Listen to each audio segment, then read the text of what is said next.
वार्ता न्यूज, शब्दाला धार सत्याची। परभणीत मराठा समाजकंटकांनी बाबासाहेबांच्या पुतळ्याजवळ भारतीय संविधानाची तोडफोड केली। यावर वंचित बहुजन आघाडीचे राष्ट्रीय अध्यक्ष ॲडव्होकेट प्रकाश आंबेडकर यांनी येत्या 24 तासात प्रशासनाने सर्व हल्लेखोर समाजकंटकांना अटक केली नाही तर त्याचे परिणाम भोगावे लागतील असा इशारा दिला आहे। तसेच ही गोष्ट अत्यंत लाजिरवाणी असल्याचंही म्हटलंय। ॲडव्होकेट आंबेडकर यांनी म्हटलं आहे की बाबासाहेबांच्या पुतळ्याची किंवा दलित अस्मितेच्या प्रतीकाची अशी तोडफोड किंवा विटंबना होण्याची ही पहिलीच घटना नाही। वंचित बहुजन आघाडीचे परभणी जिल्ह्यातील कार्यकर्ते प्रथम घटनास्थळी पोहोचले। त्यांनी केलेल्या निषेध आणि निदर्शनामुळे पोलिसांनी FIR दाखल करून घेतला असून एका समाजकंटकाला अटकही केली।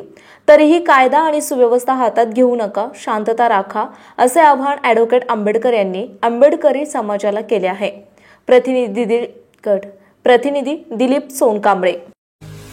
आपल्या परिसरातील महत्त्वाच्या बातम्या पाहण्यासाठी आजच आमच्या शौर्य वार्ता न्यूज चॅनलला YouTube वर सबस्क्राइब करा आणि बेल आयकॉन प्रेस करा।